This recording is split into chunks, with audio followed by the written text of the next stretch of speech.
Ukraine is a testing ground for Western weapons. A mock-up of the Russian Iskander missile has also been created here and will be used as a dirty bomb. Ukrainians want to sink a ship with grain and blame Russia for it. Today we will talk about these and other new episodes of Kremlin propaganda. Detector Media did all the dirty fact-checking work for you. We have separated real facts from those of a parallel universe. My name is Vadym Miskyi. In the next 10 minutes, I will tell you about the most impressive examples of Kremlin propaganda, as well as about some international media that use unverified sources of information. Here we go. Ukraine is a testing ground for Western weapons. This, according to the Kremlin media, was stated by the Minister of Defense of Ukraine, Oleksiy Reznikov. The pretext was his interview for Politico. The propagandists made their own conclusion that the Ukrainian authorities consider their country to be a testing ground and entirely unexpectedly warned the world about the danger of Kyiv using a dirty bomb.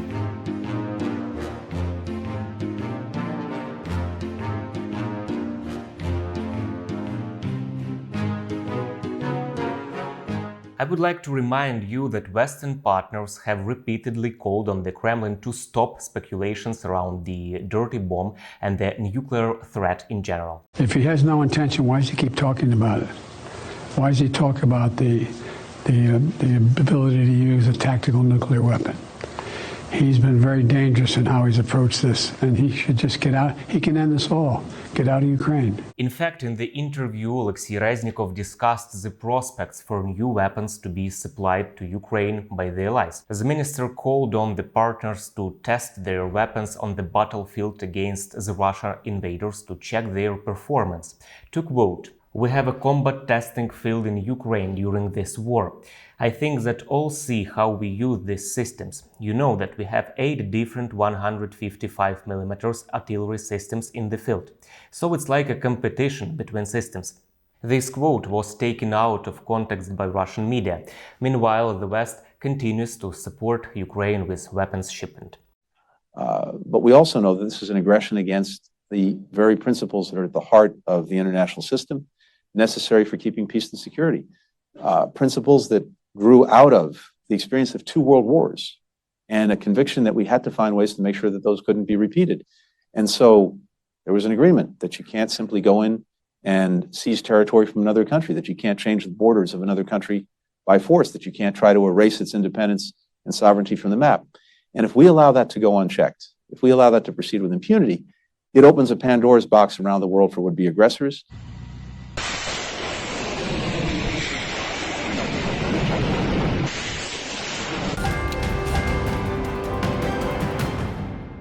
Now let's talk about our favorite Russian propaganda fake. Ukraine supposedly created a mock-up of the Russian Iskander missile, which they want to use as a dirty bomb. Such messages were spread after the statement of the Russian president. Мы же не случайно обнародовали данные спецслужб по поводу того, что готовят какой-то инцидент с так называемой грязной бомбой. Это же просто сделать. Мы даже знаем, где примерно это делается. Ну, остатки там ядерного топлива немножко преобразовали. Технологии, имеющиеся на Украине, позволяют это сделать. Загрузили там в точку У или куда-нибудь другое, подорвали где-то это устройство, сказали, что это Россия сделала. Нанесла ядерный удар. Но нам не нужно этого делать.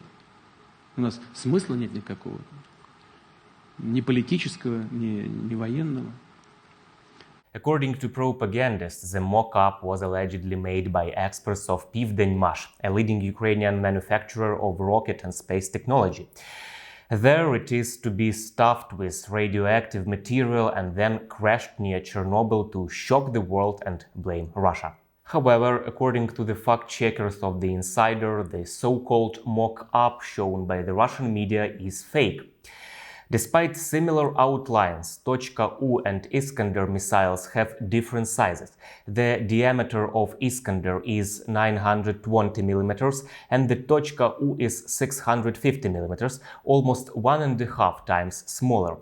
It is impossible to create a mock-up of Iskander on the basis of .u, maybe just a smaller copy, which is unlikely to convince international experts. I would point out that earlier the NATO Secretary General said that Russia constantly accuses others of what it's going to do itself. Russia now falsely claims Ukraine is preparing to use a radiological dirty bomb on its own territory.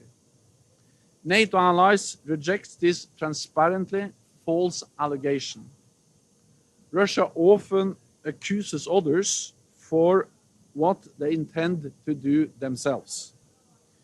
We have seen this pattern before, from Syria to Ukraine.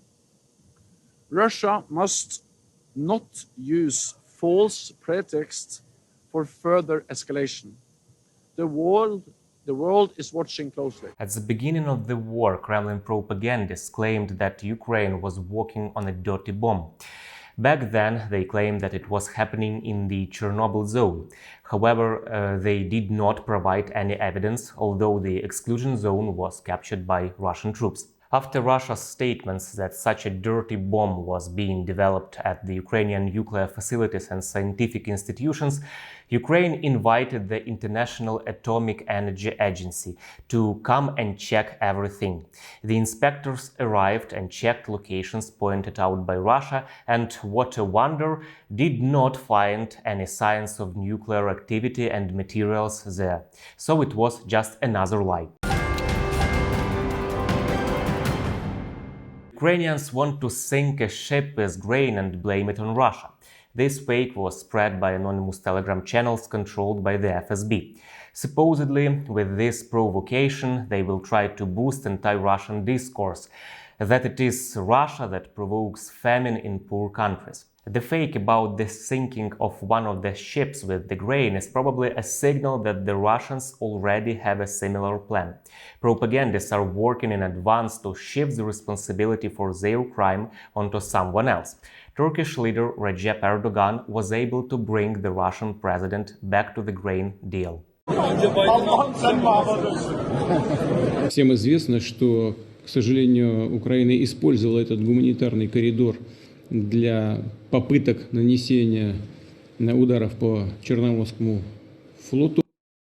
Мы потребовали от украинской стороны заверений в том, что и гарантии в том, что ничего подобного в будущем происходить не будет, что гуманитарные коридоры не будут использоваться для военных целей. Посредником в прояснении этой ситуации выступили наши турецкие партнеры. In turn, the UN refuted Russia's lies about the connection between the grain corridor and the attack on Russian ships. UN Under-Secretary General for Humanitarian Affairs Martin Griffiths said that no civilian vessel carrying grain could have been involved in the attack. I think it's hugely important to notice the distinction and not to obscure the distinction between a termination and a suspension. We are at the moment very actively engaged with Russian JCC members, the Joint Coordination Center members, who are still there, still in Istanbul, on the sort of issues that need to bring them back as soon as possible into full participation. I made reference in the Security Council to our views on the Russian claims that the attacks on Sevastopol would somehow, in some way, have breached the provisions of the Black Sea Grain Initiative. In our view, there is no substance to those claims. In any case, in fact, after Ukraine, the UN and Turkey informed Russia that they would extend the deal despite Russia's statement, the entire world saw the weakness of Russia's position. It cannot block Ukrainian ports, it cannot destroy Turkish ships, and it cannot blackmail Ukraine again because of its success on the battlefield, because now Russia is losing. So it was simply forced to return to the agreement, and propagandists had to somehow explain this to the public. Ukraine, they say, gave written guarantees that it would not use the humanitarian corridor for military operations. But this is not true. Ukraine did not provide any additional guarantees. it had given them at the very beginning and fulfilled them in good faith. Twitter started labeling Ukrainian media accounts with special tags. This manipulative information was spread in pro-Kremlin Telegram channels. Allegedly, the social network began to apply special labels not only for Russian but also for Ukrainian state-run media. This way, Russia hints that Ukrainian state media are as propagandistic as Russian ones. This is an outright manipulation. 2 years ago, in an effort to counter disinformation, Twitter began flagging and reducing the reach of accounts controlled by Russian authorities. The cause for the fantasies of Russian propagandists was Elon Musk's purchase of Twitter. He promised to loosen the rules of content moderation on the platform and remove the bans, namely the account of former US President Donald Trump. Elon Musk fired the top management of Twitter, including the head of the legal policy department, who last year decided to block Donald Trump on the platform. Pro-Russian military expert Scott Ritter has already tested Twitter for the possibility to post Kremlin propaganda. He wrote an outright lie. Bucha was a war crime. Ukraine did it. This way, the former American military officer, now loyal to Putin's regime, supposedly decided to test platforms' reaction to such tweets. Currently, his page is blocked, but the screenshots of the so-called test about Bucha were circulated on Twitter by Russian world supporters. Did it come as a surprise to you that your Twitter account was reinstated? My Twitter account wasn't reinstated. I reinstated myself. The original Twitter account continues to be banned. I took advantage of Elon Musk's bold statement that the bird is free.